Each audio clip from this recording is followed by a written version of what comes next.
Continuing with the Bhagavad Gita, chapter 18, part 2. One of the most important things I have learned along the way of spiritual practice is that there is nothing more powerful than grace, and the grace of God, the grace of and blessings that come from being surrendered to God. I know and have experienced that the gifts of what I have learned through this journey of life have come as a direct correlation with the degree of surrender that I've been able to bring to my own life itself. It's not about just a surrender you do where you fold your hands and you say, God, I surrender to you. And it's the surrender that happens on a day-to-day basis. And it's a struggle. It's a struggle always. It's a struggle for me. It's a struggle for you. It'll be a struggle for everyone. Because the struggle is not between our intention. Well, it is between, shall I say, our intention and our ego. Our intention is, I want to surrender. So because when I do, then I go with the flow of life. Because then life becomes, I'm not resisting life anymore. I'm not fighting with life anymore. I'm not struggling anymore. But rather I'm allowing life to take the course it's taking, because it's going to take the course it's taking anyway, right? So when you're surrendering, you think you're doing something big, but actually you're not. You're actually allowing life to unfold the way it is, right? So it's like, if I want to resist the sun rising in the morning, I can resist all I want, or the rainfall, or the summer, or the winter. I mean, I can resist it all I want, but it isn't going to change anything. My resistance, my not liking it, my thinking that, I wish, the day would last longer, or the night would last, whatever it is I'm trying to think I want, what I want is not going to change the course of life. So surrender is simply accepting that this is so. That what I want will not change the course of life. That what I want is simply my desire. And there's nothing wrong with having desire. But you have to know that fine line between where desire is feasible and where it's going against the flow of life. And therein comes the subtle point. There is the subtle point of surrender, where you feel your desire, and that's why a big part of why you're here is also to feel that desire, to experience that, because that through desire you will have different experiences. Through different experiences you will learn. So desire is vital. If you have no desire, you will have no experience. If you have no experience, you will not learn, right? Once you've learned, there is no need for desire. See, a lot of people talk about not having desire. And I think that becomes almost like makes it impossible for the average person to be able to get there. For a master to say that is perfectly right, because they have come to the point where they have found that sweet spot where they're no longer fighting with life. Most of them are still here in the world doing stuff, making things happen, but they found that sweet spot where it's no longer a struggle. And that's the key. So if you want to get there, you have to start now. You can't wait till 50 years from now and then you'll start trying to figure it out. It takes a while to figure out where to push your desire and where to let go. Where to want something and where to surrender it, right? And where to trust. Now, surrender is a tough one because surrender involves trust. Trust who? Trust what? You say, I trust the universe. Okay. The universe can be, if you look at it purely in its impersonal sense, can be a pretty cold place. The universe has animals killing each other, has viruses going on around destroying millions of people, has asteroids clashing into planets and killing all life forms over there. You have crazy stuff going on in the universe. But if you personify that universe, then we come to two other ideas: A judgmental God, or B, a loving God. And if we take the first option, we've seen the havoc it created. But the second option, the loving God, that idea has been around for thousands of years, way before these ideas of a judgmental God, way before these ideas of the universe. The concept of the loving God was taught by Krishna himself. And before him, in the Vedas, it was predicted that he would come to this earth. And he taught the science of surrender.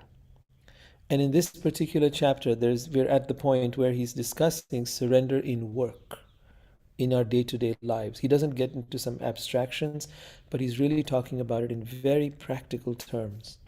So I'm going to go into that, but I wanted to sort of lay the foundation that surrender is the place where you will get the greatest growth. So I told you earlier that growth occurred through desire, and desire leading to wherever it leads. Often it leads us to us banging our head against something, getting the things we want, and then not feeling fulfilled. And a lot of times we are just struggling and wanting more and more and more. And then there's this endless loop. And then eventually you kind of wake up and say, wait a minute, this isn't getting me anywhere. Right? What lies beyond this? So, anyways, desire has its own path and its own learning curve. But surrender is a million times faster than desire. Now, just to give you an example, I did not prepare what I'm about to say to you, what I've been saying to you right now. I had no idea what I was going to say to you right now. What I started saying happened in the moment. The words just come to you when you're in a place of surrender, when you don't know what to say, when you don't know where you are, but you trust that there is a loving God who's got your back, that there is someone who cares about you. It's not an impersonal universe. It's not a cold, hard place to live in. It is a warm, tender, loving, supportive universe God who is there as a being and's got your back. And once you get that deep experience, like for me, it happened literally year after year. I came to America 10 years ago. And even prior to that, I think when I first, no, I would say more than 20 years ago, this began, where things would look bleak financially, and then I'd see, oh, everything kind of worked out. And then we'd go through a good time, and then suddenly everything would start looking bleak again. There'd be, some problems would come about, things would look really devastating, and then, oh, we made it through. We're fine. We're okay. We were never allowed, even though things got bad, we never went under. I was always supported. I had developed this deep belief that I will be taken care of. And this deep belief came from a question that came to me in my writing. And in that writing, so I said, God, why is it that I've never had abundance? Why is it that you've always left me with just enough? And he says, well, what's your relationship to me? In the writing, okay? And I said, I love you, and that's my relationship with you. And so he says, okay, if you love me, then what would you do with a loved one? Would you abandon them? Would you desert them? Would you let them flounder and take care, or would you have their back? Would you support them in their difficult times? Would you be there for them when they needed you? I said the latter. I would be there for them when they needed me, and I would support them in whatever way I could. He said, then would you indulge them? Would you necessarily just give them everything? And I said, no, that may not be good for them. It might be better for them to have the experience of struggle and to find their own wings. And I said, there you go. That's exactly what I'm doing. And you have to know this. I'm here for you. I'm supporting you. And you will never you will never be unsupported. But at the same time, I'm not here to indulge you. I need you to know that you can trust me And that's what matters. And that is the treasure you're taking away from all of this. I'm paraphrasing the words. This was the essential thing, that I began to develop a deep trust, a trust that God has my back. And that trust has led me to this very moment where I did not know what I was about to say. And this entire correlation between surrender and desire suddenly has become clear to me.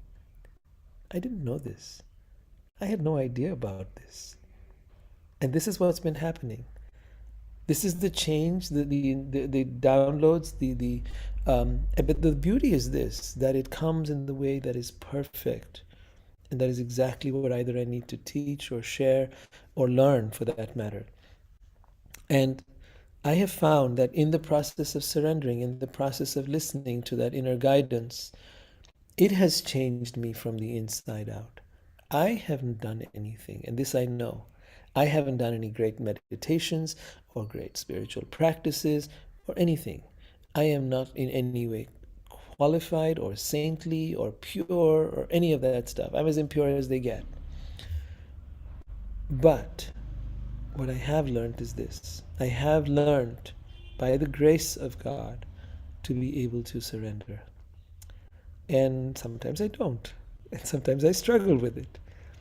But yes, the bottom line is surrender. The bottom line is trust. The bottom line is this deep connection. And this deep connection is what I wish for you. And this deep connection with God, I call him Krishna. Krishna means the all-attractive one. I like the idea of an attractive God. I like the idea of some where the embodiment of beauty, the embodiment of wisdom, because that's what it means. Krishna comes from the word akarshit in Sanskrit, and that word comes from the expression that God possesses all opulences, all desirable qualities, all knowledge, knows everything, all fame, all beauty, all strength, all wisdom, and all renunciation. Meaning having everything, still being renounced from it, being detached from it. So many great teachers in the past have taught these are the opulences of God, and one who possesses even a little of these is very attractive to us. But one who possesses all of these in complete measure, that being is called God.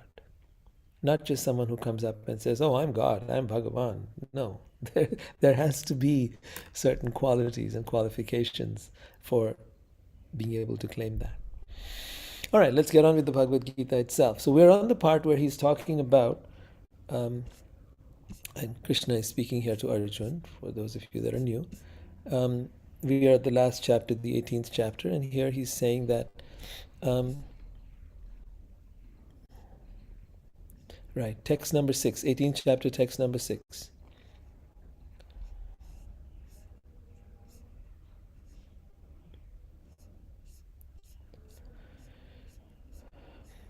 All activities should be performed without any expectation of result.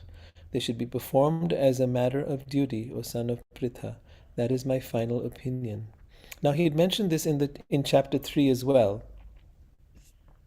And in chapter 3, this idea that we need to work without attachment to the results was strongly emphasized. And some people, of course, think that's all the Gita is about, but it's not. There's a whole lot more. The main lesson is actually of surrender. And even behind this, there is surrender. So what does it mean to work without being attached to the results or the fruits of the work? Anyone want to give that a shot? Because I know that some of you have been around, you've heard that teaching, and you may know something about it by now. Or maybe you need a revision on it. That's okay. All right, I'll continue. The point that is being made here is that when you work, yes, you want an outcome. You want something out of it. And that's very natural. I work for a certain number of hours. I want a certain amount of payment for that time that I put in. Or you work in a job, you have a certain salary. All of that is very natural and normal. However, again, just as we were saying earlier, there is a fine line between desire and surrender. So the desire is that I want to have a certain outcome. I want a certain result. I want my business to succeed, or I want my project to be successful, or I want a salary at the end of the month, or I want to be paid for a certain amount for my work. That is natural. That is the human condition. The human part of us wants that. And yet there come moments in time where that's not possible. There come moments in time where the things go haywire, and that's not able to happen, right? So when that happens is where you need to learn to let go, to not be attached. So you need to have an attachment and yet be willing to let go of your attachment, to have a desire and be willing to let go of your desire, to have and to not have, to surrender. That is where surrender comes in, that fine line between the two. Okay? You cannot function in this world without a desire. So therefore, try and understand this very objectively. All activities should be performed without any expectation of result. They should be performed. So the solution he gives is do what you do as a matter of duty. And that kind of like really lands it home. Do it because it's got to be done. This is your job. This is your business. This is your project that you're doing. Do it with that sense of duty. And then leave the rest to God. That's the simple way of looking at it. But what I'm suggesting is perhaps even a deeper way. Have the desire, have the ambition, have the wanting, and also be willing to let it go. When you find that things are getting rough or things are coming to a place where this is not working, then be willing to step back, be willing to view it objectively, be willing to see whether this project is even worth continuing on or not. It happened with me in 2002. I had started up a child development center. We were doing quite well for a while, and then the market crash occurred with the whole economy of computers and all. And because our work was child development through computers, we were suffering a lot of setbacks, and for a long time it was just barely breaking even. And then it came a point where I'd begun writing, and that writing was just so compelling. I would sit in meditation and just write and ask questions. I loved asking questions. That's what taught me the most. I would ask questions, but then listen and listen to the answers deeply and write them. And through that process, I realized something big was happening. I had to let go. I had to let go of what I had created and worked on for 7 years. It was time to move on. And that's what I did. 2003, I walked out of it all, took nothing. I said, I just need to go. There's a new life waiting for me. And that led to this moment in time. Led to my coming to America. It led to writing books. It led to all kinds of things. So it's been amazing to be here with you guys on this part of the journey. What I'm trying to share with you is that idea of where you push and where you let go, where you desire and where you surrender. Surrender to, there is a bigger plan. I used to ask this question. He says, God, why is it that my plans don't work out? And then one day something very interesting happened.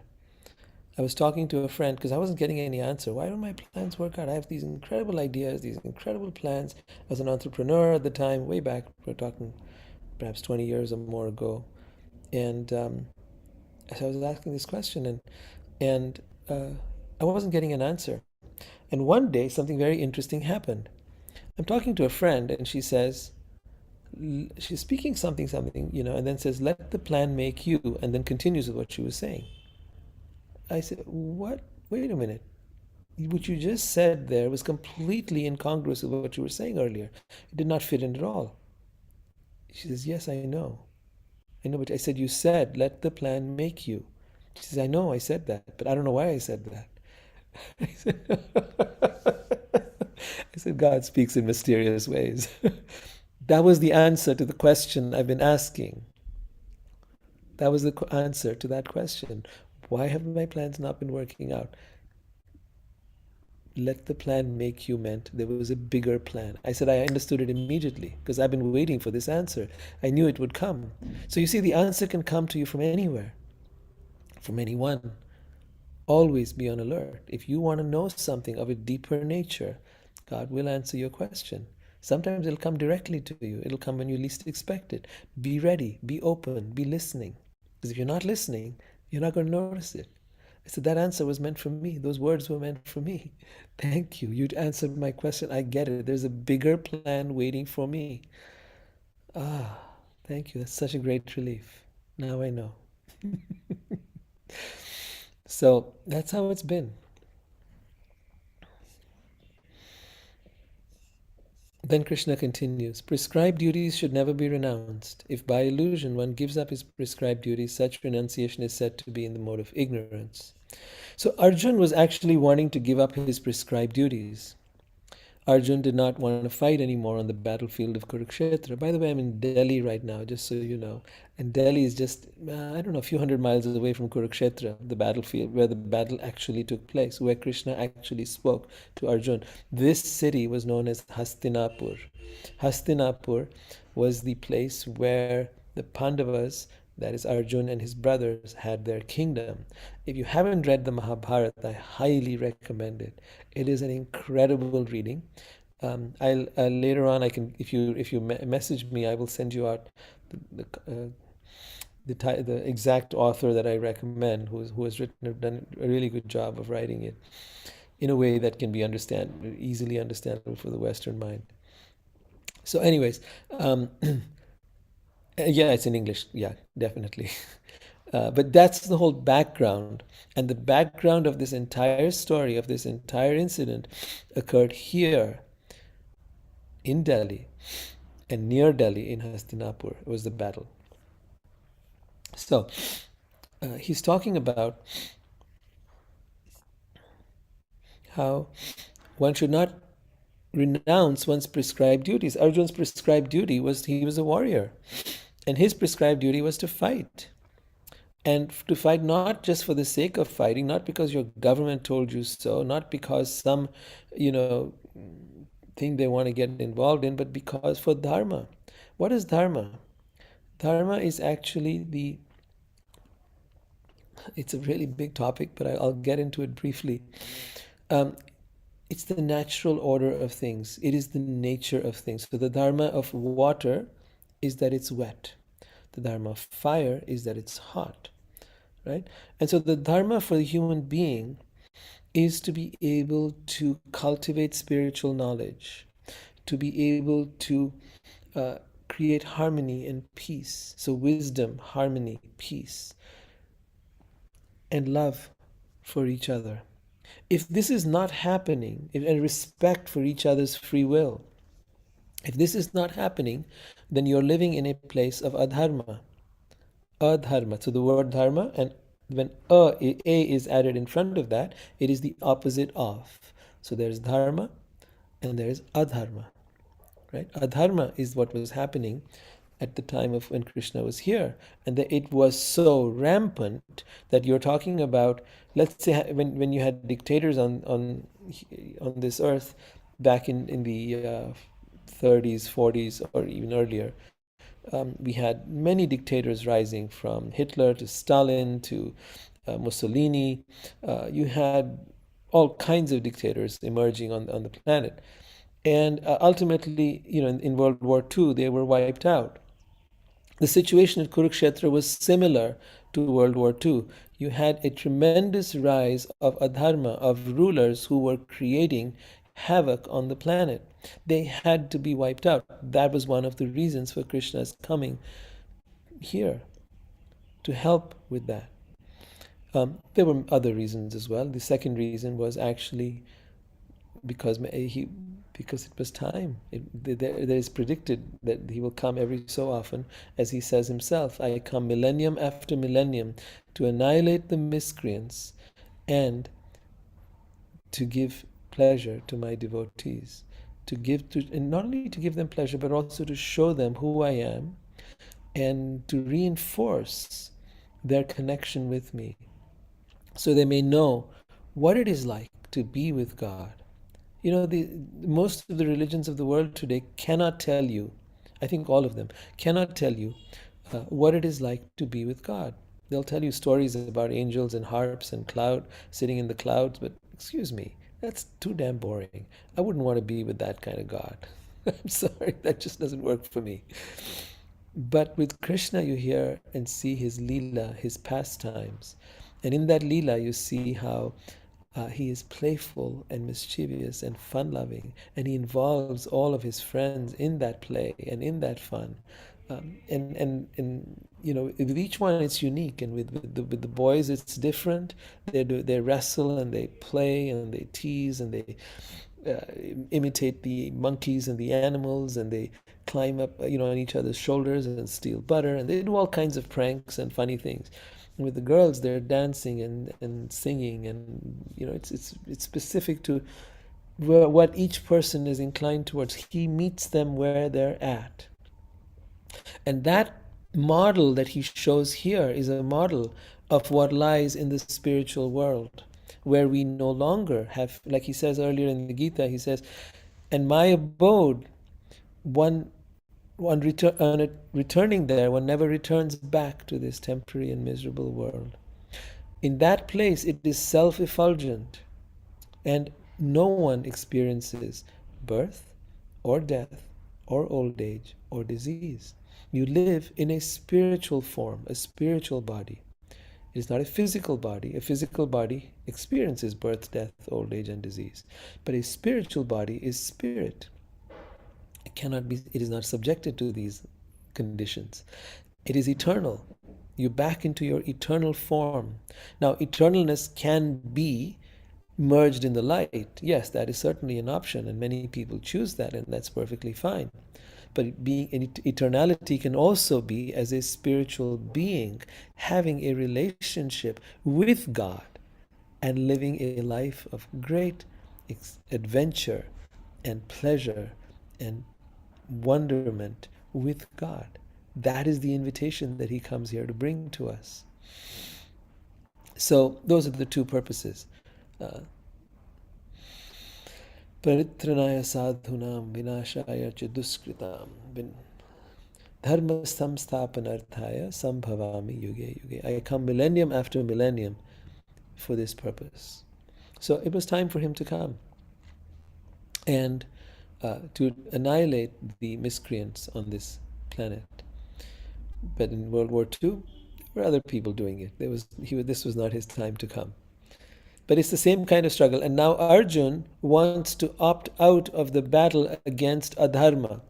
And that is not his prescribed duty. His prescribed duty is to fight for dharma, to fight for that which is the natural order of things, of harmony, of peace. To bring that about, unfortunately, there had to be a battle, because all diplomatic negotiations had come to a grinding halt. They were not willing to give in one bit. There was no room for compromise. There was no desire on the other side for any kind of resolution. When that happens, then the battle became inevitable. That was the situation. Now Arjun comes on the battlefield, and he hears the entire Bhagavad Gita. Rather, before Krishna begins the Bhagavad Gita, Arjun wants to, he's crying and he wants to not fight the battle. He's confused. He cannot hold his bow anymore. And Krishna speaks the Gita to him at that time. Now, coming to the end of the Gita, he says that not engaging in your prescribed duty is in the mode of ignorance, tamagun, which we've been talking about earlier.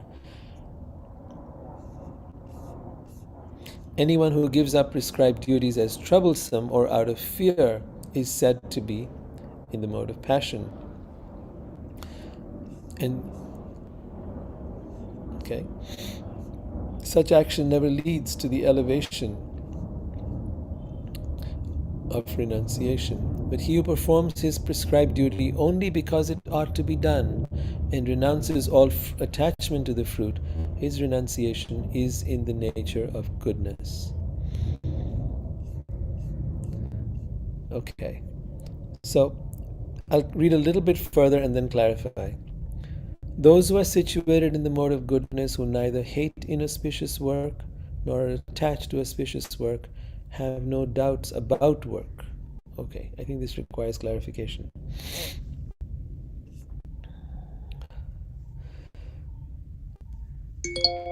See, the important part here is Arjun is trying to be logical and is trying to be sensible. His relatives are on the other end of the battlefield. He is feeling emotional that he's going to have to kill his grandfather, his cousins. Yeah, but these are the people who have been on the side of adharma. They have been on the side of being against dharma, right? They have engaged in violence of such a massive nature on the planet, that and such chaos have they created, that it is time for them to be wiped out. They are not willing to step down. They are not willing to compromise. They are not willing to change their ways, and so the battle is now inevitable. So this is where Arjun is now being told by Krishna in no uncertain terms that what you have been proposing is in the mode of ignorance. What is in the mode of goodness, on the other hand, in contrast, is where you neither hate inauspicious work nor are attached to auspicious work. So, in other words, it's not about being good and it's not about avoiding bad. This is where a lot of people get stuck. I want to do good deeds. I want to do things that are good, but I don't want to do things that are unpleasant. So, in other words, being a charitable person is good.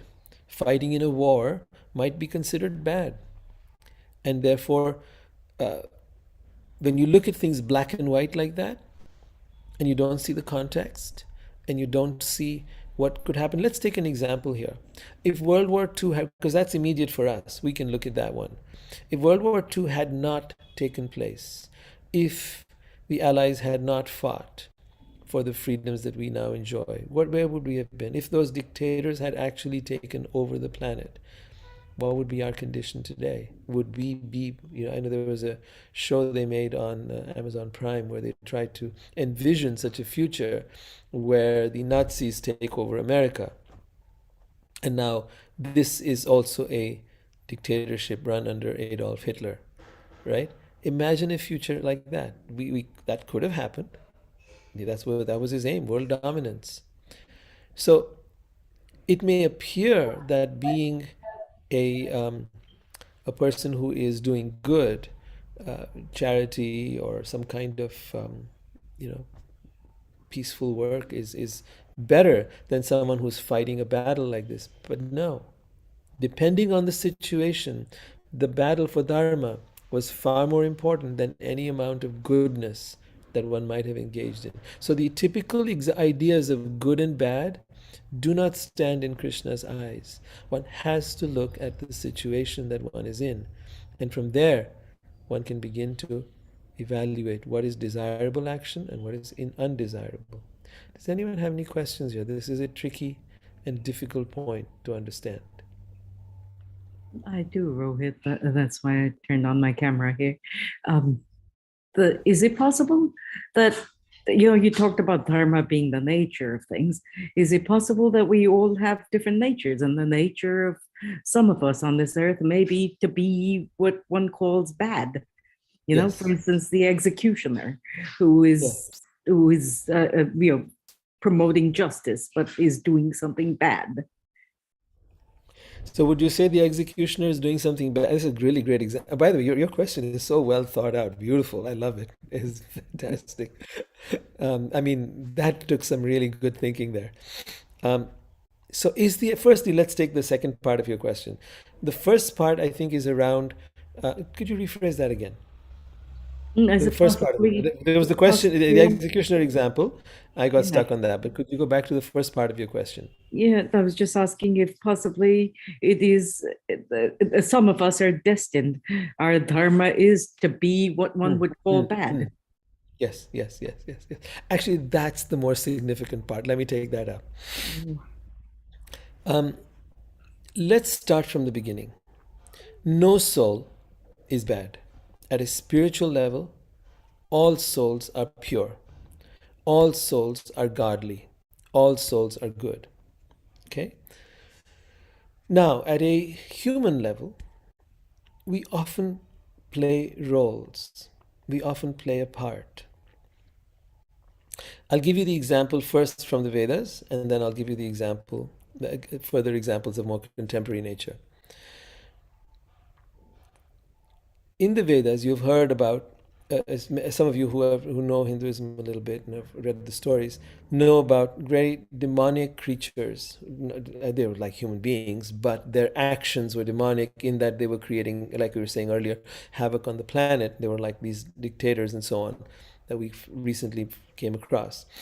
Um, so they were uh, like Ravan, when you hear the story of the Ramayana, and Ravan was this, terrible guy who kidnapped Ram's wife Sita, and so on, and then finally Ram had to get her back. But Ravan had been one of those guys. He was like this terror, who had created havoc all over the countryside. Um, so Ravan, was from the spiritual world, Vaikuntha. He had been cursed by some sages who had come there. He had offended them, and then he was cursed to take birth on earth. Um, and then Vishnu intervened in that whole situation and said, it's again a long story, so I'm giving you the really short version of it.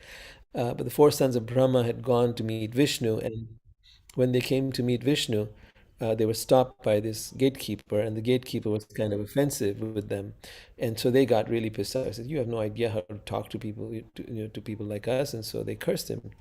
Anyways, so um, Vishnu intervened at that time. Vishnu is also Krishna, but in a different form, a more kingly kind of form, shall we say, not the cowherd boy of Vrindavan, which is his highest form.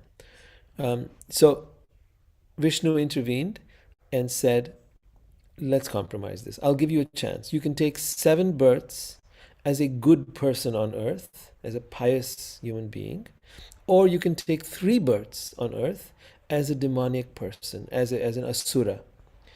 And in those 3 births, you will get to do battle with me, because I will be incarnating at that time, and I need good opponents, and you will make a worthy opponent. So they chose, we would rather have 3 lives and quickly get back here to the spiritual world rather than be, on earth for 7 lifetimes. And so one of those births was of Ravan, and the other was Hiranyakashipu. And I think there one more. I'm forgetting who the third one was. But so that's sort of the background. Sometimes people incarnate with a specific mission, and that's their sole position at that time, is to create havoc on earth, to create the opposite side. Now, I know that in religious people might say that they are possessed of the devil or whatever else, and hey, I'll give them that possibility as well. I don't really know, why things happen, but yes, I do know this part. Some people, that's part of their duty, is to play the negative role. They could be possessed of something. They could be messed up by their childhood, as they said of Hitler. Uh, yeah, but why does one person choose a certain route and why do others choose a different one? Some people get messed up, but they turn that into good, and others turn that into evil. This whole idea of good and evil was very difficult for me to accept. I didn't think there could be such a thing. And then I came across more and more evidence of it, that there was in fact some kind of an energy that was present on this earth that would take over people's minds, that would infect them, literally like a virus. I referred to it as a mind virus in one of my YouTube videos, because I saw that this darkness, this dark energy, would then prompt people from within their minds. And it was there in everybody, in every human being. And internally, we constantly had this battle going on between good and evil. We had our own little mini battle of Kurukshetra happening inside us, in which we were constantly warring between the aspects of us that wanted to harm or be upset or be angry, or the part of us, or self-destructive, or the part of us that wanted us to do good and to be wholesome and to be spiritual. So this battle again is a part of the bigger battle. We need to be able to. So a lot of folks tell me about how they're within themselves, their mind just goes on and they can do nothing about it. The images come, the thoughts come, and they can do nothing about it. I'm sorry, that is not true. That is the lazy person's way out. We all have the power to be able to stand up to the bully within our mind, whether that is a dark force, or whether that is just our mind going amok. We all have the power to stand up to whatever evil might be in the world or within ourselves. And stand up we must.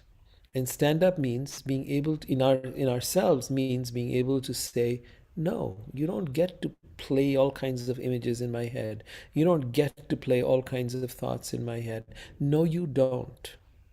And to do it firmly, not from a place of anger or aggression, not from a place of pleading and submission, but from submissiveness, but from a place of assertiveness. I first learned how to do that when I would say cancel, cancel, cancel. That helped. That worked. Then I learned to up that game and say no in a very assertive way. So we all have the power within us. And this is what's happening in the battle of Kurukshetra, standing up to that which is evil, or that which is adharma, that which is against the natural order of things. And for human beings, that's important. It's very important for all of us. We can't just let things be, because that doesn't cause harmony. If they had just let Hitler be, where would we be, right? So, thank you for that question. And oh, by the way, there is the point of the executioner you brought up, and that's also really significant. The executioner is doing his dharma. He is not doing adharma. You cannot say the executioner is doing something bad, because there is no malice in him to want to hurt this person. If he is taking great, pleasure in executing people, if he is doing it from a place of great, like a psychopath. A psychopath actually gets pleasure from harming others, from killing others. Okay, that is evil. All right? But if the executioner is simply doing his duty, then that is not adharma. That is not evil. He is doing what he is supposed to do according to the laws of his land, right? It is the people who are the leaders of that, the ones who constitute those laws, the ones who are the rulers, they have to evaluate. They are the ones who are responsible. If they have put into place laws that are against the natural order of things, they are responsible for that, not the executioner. He's doing his duty. So Arjun simply is doing his duty here, and that's the important part that Krishna is saying. And that is what is you got to do. So a soldier who goes out to fight a battle, right, kills hundreds of people, comes back a hero, gets a medal. The same soldier comes back in peacetime and kills one person, or even for that matter, in the battle, kills one person undeservedly. They get pulled up, they get court-martialed, and in the case of civilian life, they get put into jail and even executed the same way, or at least put a life sentence or whatever. But that is not acceptable. The same soldier in the course of duty is a hero, and the same soldier when he comes back, if I'm killing even one person, is not going to fly. He's not going to get away with it. Is going to suffer the same consequences as everybody else. So that's how it is between doing your duty and doing what is your dharma and what is not. Does that answer your question, or is there anything else?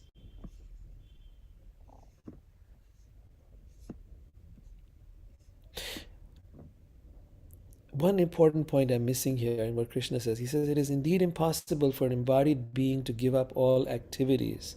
So this idea of giving up all activities, and that being renunciation, becoming a monk or something else, he actually states that as being impossible.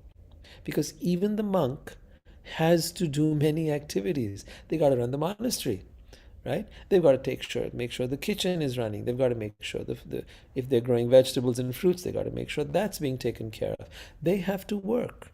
So there is no one who doesn't work. You could work with monk's clothes on, or you could work with regular clothes on. The question is not about whether you're a monk or therefore renounced, or a normal person and you think, oh, that person is not. No, renunciation happens when you are not attached to the fruit of your labor. That's the point that he's been making here. It is said, he who renounces the fruits of action is one who is truly renounced. What does it mean furthermore? Let's take a look at that. To be not attached to the fruits of your labor. It means, let's take it to a little different level as well. Even the things you have, even the things you own, do not belong to you. It's very important to understand this.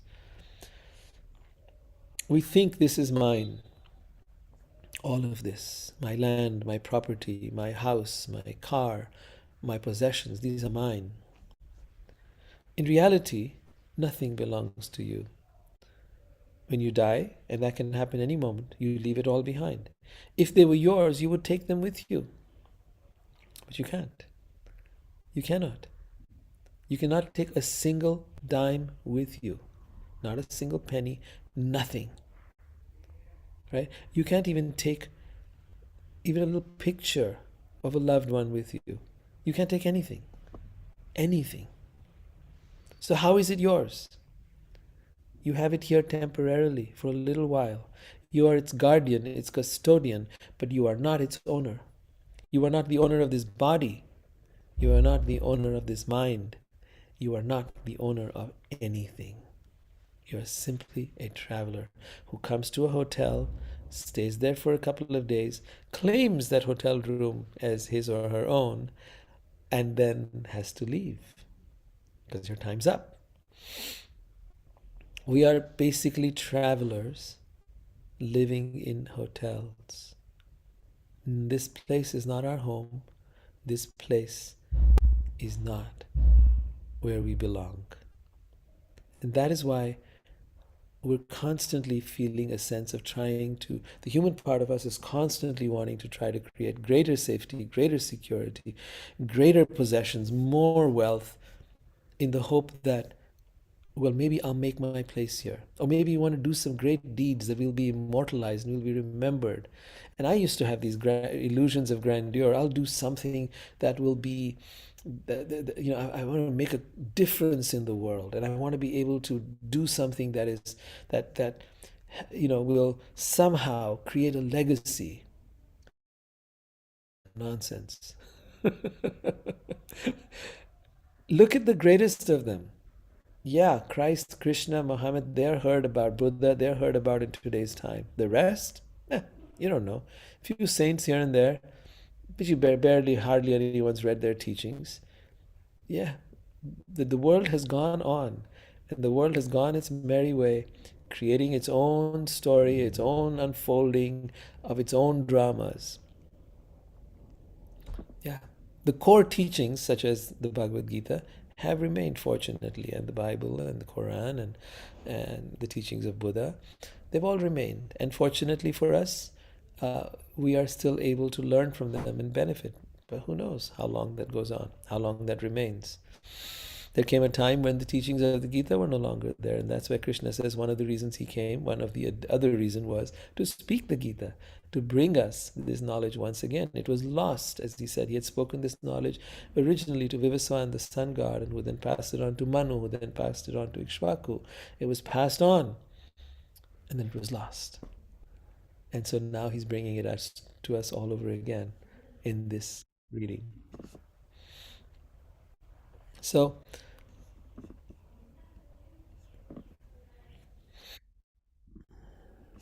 yeah.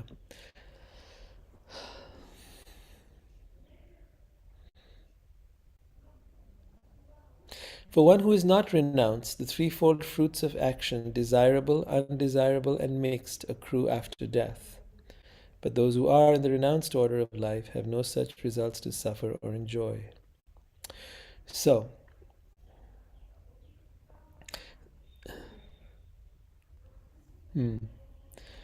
it's almost coded the way it's written. It's beautiful.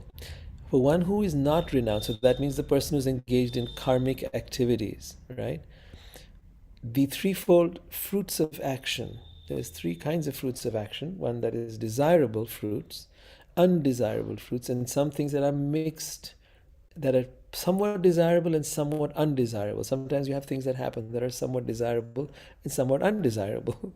There's some good in it and some bad in it, the fruits of whatever we've done. So that karma is then accrued after death. It's not that somebody is here who is sitting on your shoulder or sitting with a book writing everything down. Those are ancient ideas. The whole thing is automated and the whole thing is recorded automatically. God is not sitting around doing that, nor any angels writing it all down. It is automatic, the process. The process of recording our karma. That karmic activity, I mean, right now they record everything. If people think, oh, I don't want my privacy to be, taken over by the government. Excuse me, they took it over a long time ago. They're able to monitor everything we do on the phone, on the computer, on the tablet, on any other device that you might have. So the illusions of privacy are lovely little illusions, but they don't exist. Um, and we have to stay in the world we're in and make the best of it. The important thing he's trying to point out is this, that being attached results to karma. Attached to the things that you have, the fruits of your labor are the things you have. They're also the outcomes of your work. So all of that is karma. That karma binds you to the world. The reason he is talking of not being attached to the fruits of your labor, either in terms of your possessions or in terms of the results of the actual work itself, is because he wants you to enter into a place of being free of karma. Why would you want to be free of karma? Because then you're free from the cycle of birth and death. Because then you're free from suffering. Because then you're free from reincarnating. Because then you are free to go back home to him. That's the idea. Him, meaning him and Radha, his beloved. He's here as the forerunner, as the speaker and the teacher, but she's his heart. So we can go into that some other time. But for now, I think I'll just wait and see if there's any further questions that you all might have, and we'll continue next week. Chapter 18 continues. So, yes, any questions? Any further questions? I've had such wonderful questions today. I'd love to have more.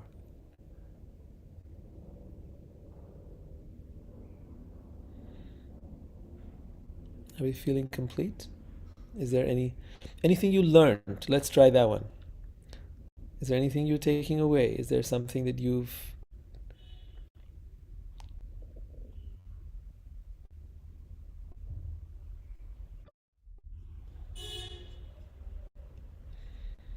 any last more thoughts, takeaways, or questions?